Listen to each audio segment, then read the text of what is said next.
The jungle was silent. Too silent. Lieutenant Claire Mitchell could hear only her own heartbeat, pounding through the humid air like a drum. Her uniform was torn. Her hands were trembling. And somewhere beyond the thick vines were the Japanese patrols. She had been running for hours.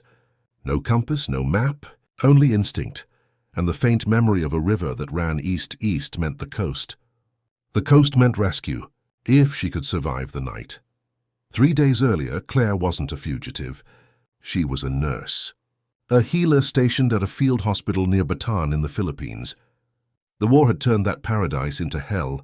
When the Japanese invaded, the American front collapsed. Hospitals turned into battlefields. Doctors worked under gunfire. And Claire, 27 years old, calm under pressure, treated the wounded until the very last truck left. She stayed behind for one last patient. That decision changed everything. When the Japanese arrived, chaos erupted. Soldiers stormed the wards. They ordered the nurses outside. Claire stood still, her white uniform spotted with blood. She watched her fellow nurses taken prisoner. She saw the fear in their eyes, the disbelief. The war that felt distant for months had just swallowed them whole. By dusk, she was part of a marching line, captured Americans heading north through the jungle. No one spoke. They only walked. And in the darkness, Claire made a promise to herself. I will survive. The nights were cruel. Mosquitoes swarmed. Rain poured endlessly. The guards shouted in a language she didn't understand. Every morning another prisoner disappeared. Some were too weak. Some tried to escape. None returned. By the 4th day, fever began to spread. Claire tore pieces of her uniform to use as bandages. She cared for whoever was near her. Soldiers, nurses, even civilians. Every small act of kindness kept her sane, but she knew something the others didn't. She had studied the terrain maps before the invasion. She knew that somewhere to the east, beyond those ridges, was a small river. Follow that river, and you could reach friendly lines. That night, during a tropical downpour, fate gave her a chance. The guards sought shelter under trees. Lightning flashed, and in that moment of chaos, a soldier stumbled. The line broke. Claire slipped into the darkness. No one saw her go. At least she hoped no one did. She crawled through mud, hands shaking, soaked to the bone. The jungle swallowed her whole. A world of shadows and whispers. Every sound made her freeze. Every movement felt like a warning. When dawn broke, she was alone. The sun was brutal. She found a stream and drank until her stomach ached. She tore her sleeves to wrap her feet, and then she walked, each step cut through roots and vines. Each sound reminded her. The enemy was close. She had no food, no weapon. Only a small locket in her pocket, a picture of her brother, also fighting somewhere in the Pacific. That photo was her last connection to home. By the 3rd day, exhaustion hit. The jungle blurred into green walls. The air felt thick enough to drown in. But she refused to stop. She began marking trees with a broken piece of glass, leaving faint signs of her path, in case she ever lost her way back. Then she heard it. The unmistakable sound of boots, voices, Japanese soldiers. She froze behind a tree, heart racing. They were close, maybe 10 meters away. One soldier laughed, swinging his rifle casually. Another pointed at the ground for footprints. Claire pressed her hand over her mouth. Rain began to fall again, masking the noise. One of the soldiers turned, and then lightning struck, lighting the forest for half a second. She could see their faces, young, tired, human. When the light faded, they moved on. She exhaled, shaking. Another few seconds, and she'd be dead. That night she found shelter in a cave. Inside were bats and silence. She lay down, staring into the dark. Her hands trembled, but her mind replayed the faces of the soldiers she had helped. Every man she saved gave her strength. She whispered to herself, "Survive, Claire.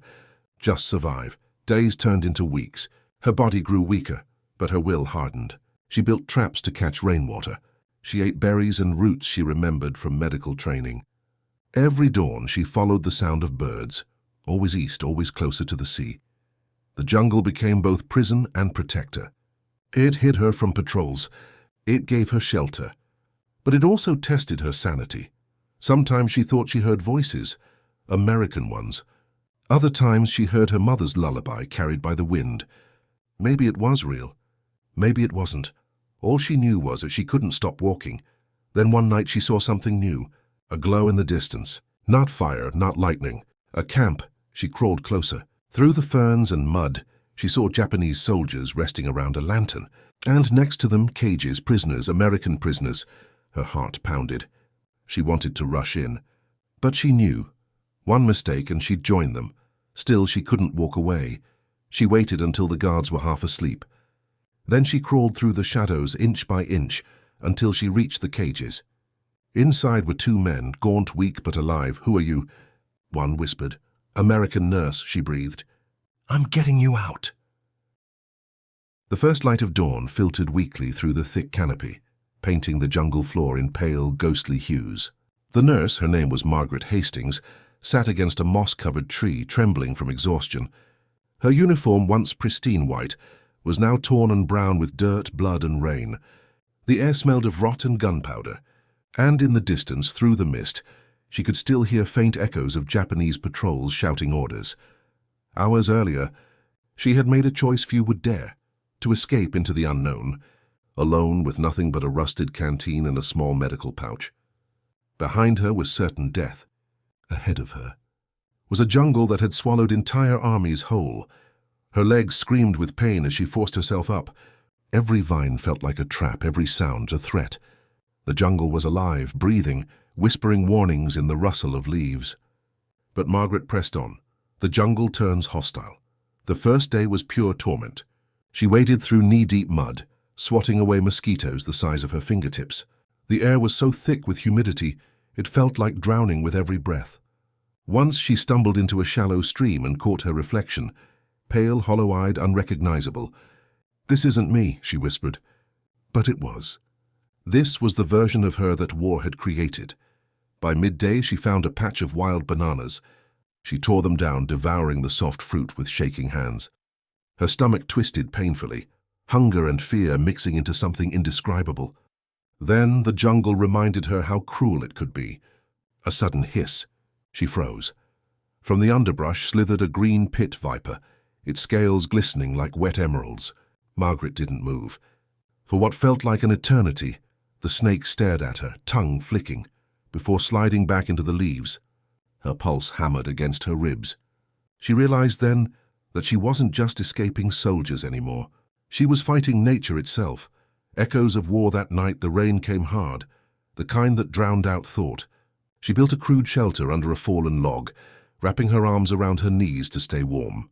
In the darkness, she replayed the memories she was trying to outrun. The ambush, the gunfire, the screams of the wounded.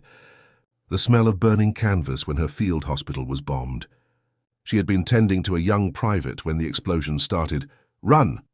someone had shouted. And everything after that became a blur of chaos. She thought of her friends who didn't make it out, of the fellow nurses who were captured, and a deep gnawing guilt sank into her bones. "Why me?" she whispered to no one. The jungle didn't answer. A faint light of hope. By the third day, Margaret's body was breaking down. Her boots were shredded, her legs covered in leech bites. But as she followed a stream deeper into the wilderness, she stumbled upon something, a broken airframe sticking out of the mud. An American insignia. Her heart leapt. She crawled closer and found part of a downed C-47 transport plane. The pilot and crew were nowhere to be seen, likely taken or dead long ago. But inside the wreckage, she discovered gold, a rusted machete, a flare gun, and a small medical kit still intact. Tears filled her eyes. For the first time in days, she smiled. To anyone else, it was junk. To her, it was salvation. A voice in the trees that night, as she huddled by the faint glow of a small fire, she thought she heard whispering voices. Her pulse spiked. Japanese soldiers. She grabbed the machete, holding her breath. The voices grew louder, but then she realized they weren't human. They were birds, mimicking human speech. Parrots. She laughed, half in relief, half in madness. The line between sanity and survival had blurred completely. Footsteps in the night, but the relief didn't last long. Sometime near midnight, she heard it, crunching footsteps, slow, measured, human. She smothered the fire instantly and crouched low, the machete trembling in her hand. Her heart thundered in her chest. Two dark figures emerged through the trees. She could see the glint of bayonets. Japanese soldiers. They were scanning the area, flashlights cutting through the darkness. Margaret pressed her body into the mud, praying they wouldn't find her. One of them stopped barely 10 feet away. Her lungs screamed for air, but she didn't move. A mosquito bit her cheek. She didn't even flinch. Finally, after what felt like hours, the soldiers turned back, muttering something in Japanese before disappearing into the jungle. She waited another hour before daring to breathe again. That night she didn't sleep. The river of death. At dawn she decided to follow the river downstream, hoping it would lead to the coast, maybe even rescue. But the deeper she went, the more treacherous it became. At one point, she slipped on a mossy rock and fell into the current. The river dragged her like a rag doll, smashing her into stones. She clawed for anything, finally grabbing a root and pulling herself out, gasping, bleeding. Her canteen was gone. Her pouch too. Everything she owned had been swallowed by the river. All she had left was the machete and the will to live. Margaret collapsed on the bank, coughing water. She looked up at the canopy, sunlight flickering through the leaves like dying fire. "I'm not dying here," she whispered. It wasn't a plea. It was a promise. She tore strips from her uniform to wrap her wounds. Her feet were blistered, her lips cracked, but something inside her, something deep and primal, refused to give up. Every step was pain, but every step was also defiance. She was no longer the nurse who waited for orders. She was now a survivor, alone in a world that wanted her dead. And somewhere out there, she believed, someone would come looking. But before rescue could find her, the jungle had one more nightmare to unleash. The sun rose like molten gold over the treetops, burning away the mist but revealing no path. Margaret Hastings dragged herself through the dense undergrowth, every branch clawing at her like fingers, trying to pull her back. The jungle no longer felt like a place. It was a living, breathing predator. And she was its prey. Her once white uniform was now just rags clinging to her skin. Her hair was matted with dirt and sweat, her face cut by the sharp edges of vines and branches. But what haunted her most wasn't the pain. It was the sound, the distant rhythmic thud-thud-thud of boots. Japanese patrols. They were sweeping the area, hunting for survivors, hunting for her. Margaret dropped flat, pressing herself into the mud.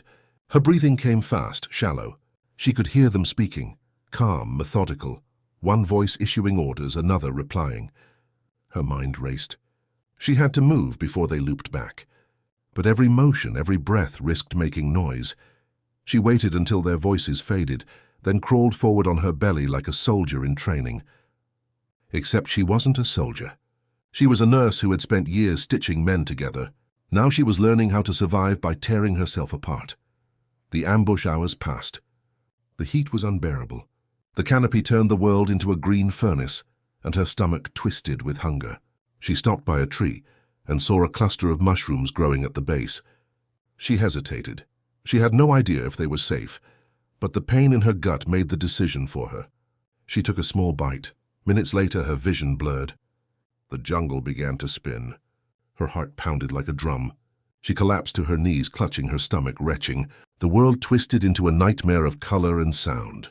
In her delirium, she heard gunfire. Imagined or not, she couldn't tell. And the distant cries of the wounded. When she awoke, the sun was low, bleeding orange through the trees. Her throat was dry as sand. She crawled to the river again and drank greedily, ignoring the dirt and bugs floating in it.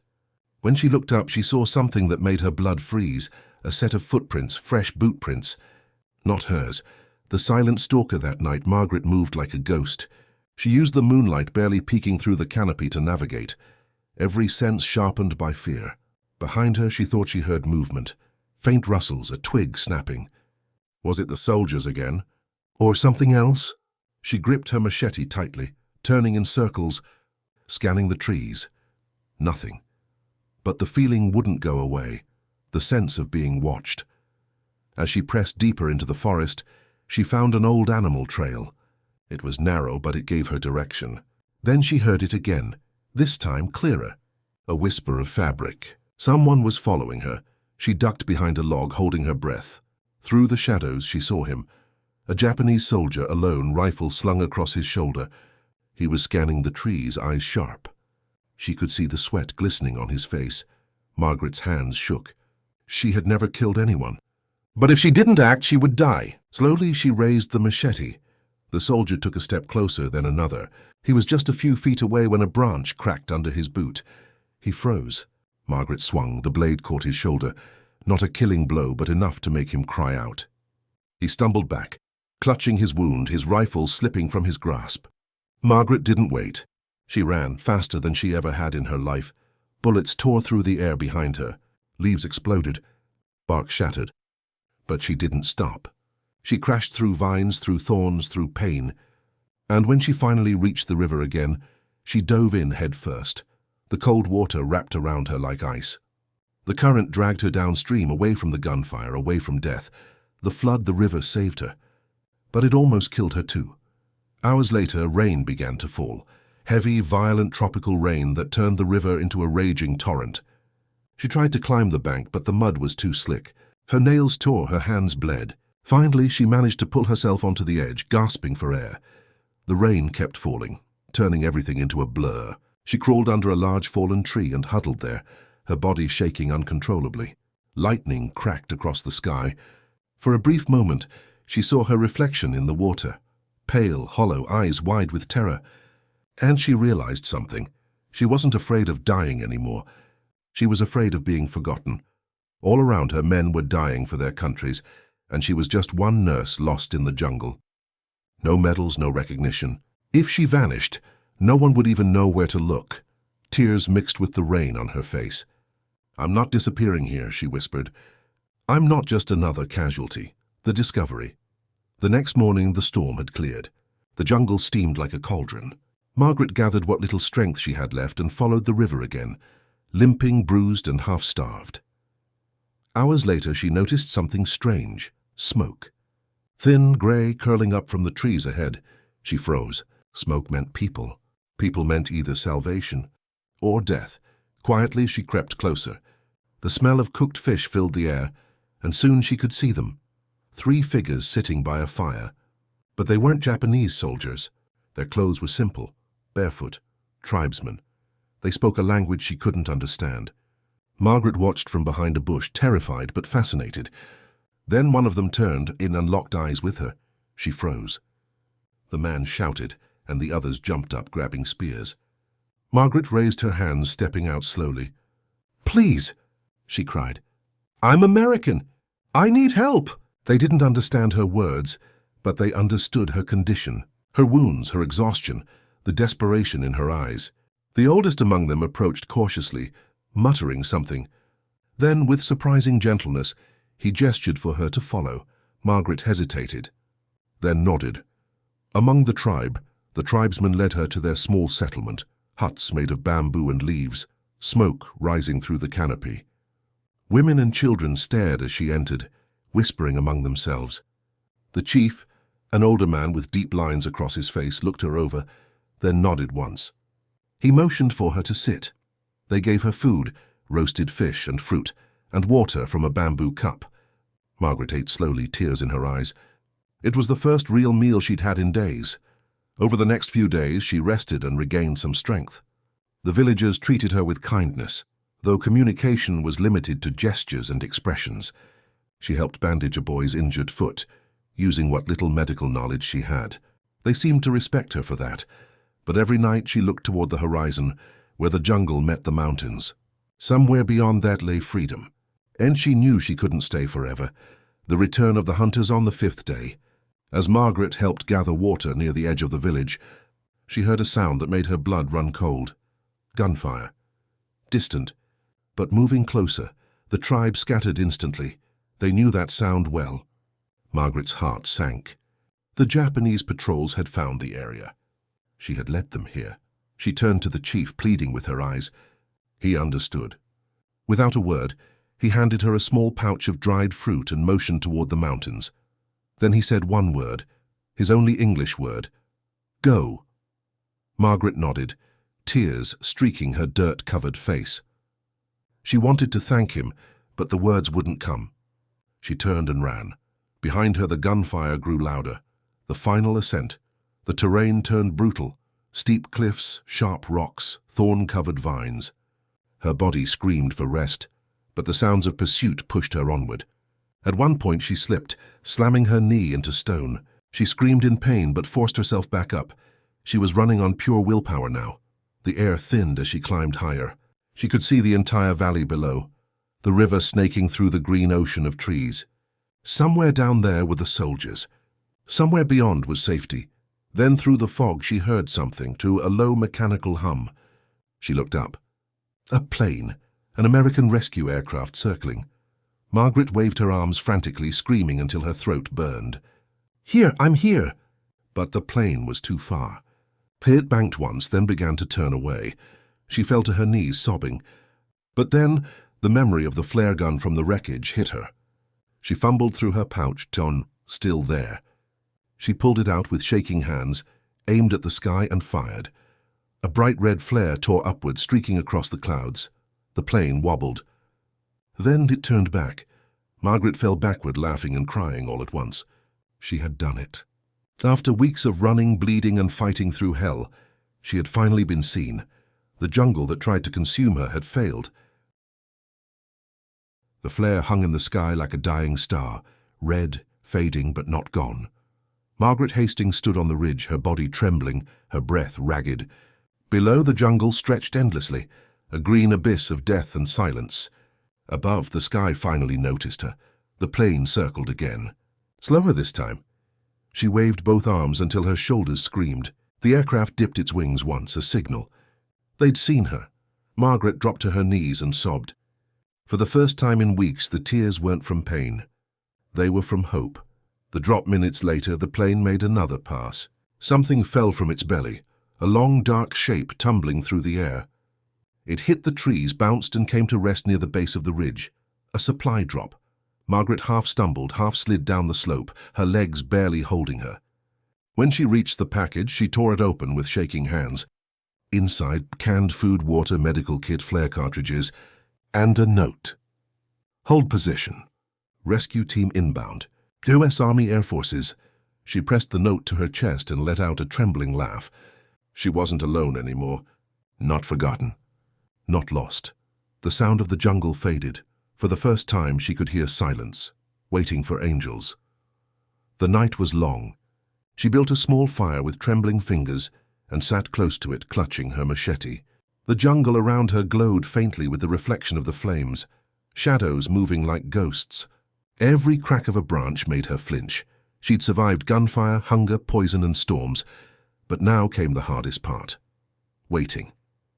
At dawn, she awoke to the hum of engines. She ran out into the open clearing, waving frantically. 3 planes this time. They circled lower and lower, until one dropped a flare of its own, green smoke curling upward, a sign that they had marked her location. Margaret collapsed again, whispering, "Thank you. God, thank you." The descent hours passed before she heard the next sound, the deep mechanical chop of rotors. It was faint at first, then louder.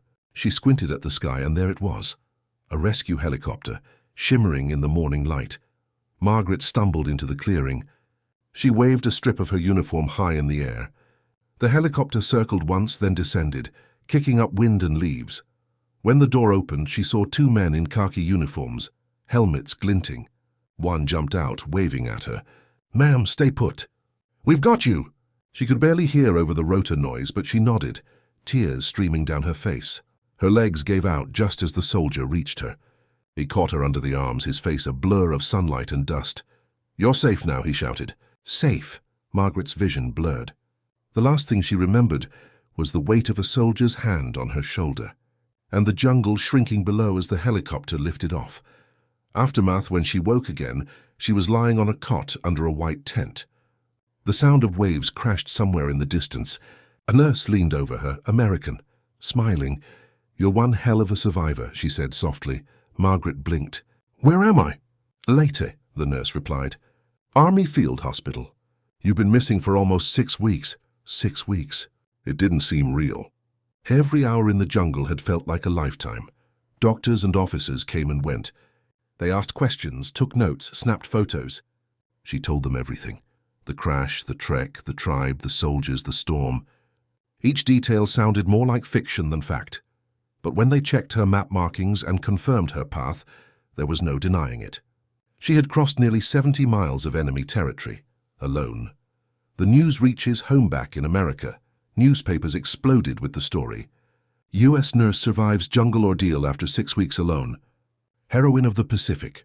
Nurse escapes death in Japanese territory. Her photograph appeared on the front pages.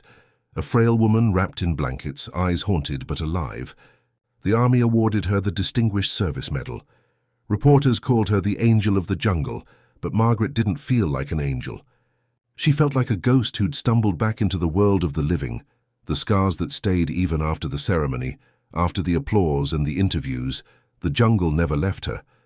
At night she'd wake up sweating, hearing phantom gunfire in the dark. Every rustle of leaves outside her window made her heart race. The smell of wet earth could send her spiraling back to that green hell.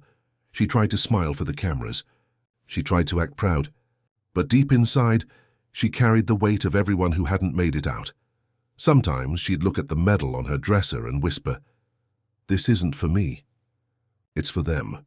The letter one day, months after her return, a letter arrived. It was from the U.S. Army Anthropological Unit in the Philippines. Inside was a short note. Local tribes report Japanese reprisals in northern Luzon. Several villages destroyed. Casualties unknown. Margaret froze. She thought of the old chief, the children, the kindness they'd shown her, and how she had led danger right to them. She sat down and cried. For the first time since her rescue, she allowed herself to grieve. That night she wrote a letter of her own, one that was never sent. It was addressed simply, "To the people who saved me." In it she wrote, "You gave me food when I had none. You treated a stranger as one of your own, and for that, you paid a price you never owed. I will carry your memory until my last breath." Years later, the war ended. The world moved on. Cities rebuilt, nations rose, and the stories of survival became statistics in history books. Margaret left the military and settled quietly in Oregon. She never married. She worked in a small hospital by the coast, patching up fishermen and children, far from the jungles that haunted her dreams. She didn't talk much about the war. When people asked, she'd smile faintly and say, it was a long walk home, but every year on the anniversary of her rescue, she'd take a small walk along the shoreline. She'd watch the ocean, the endless blue, and whisper a quiet prayer for the ones who never returned.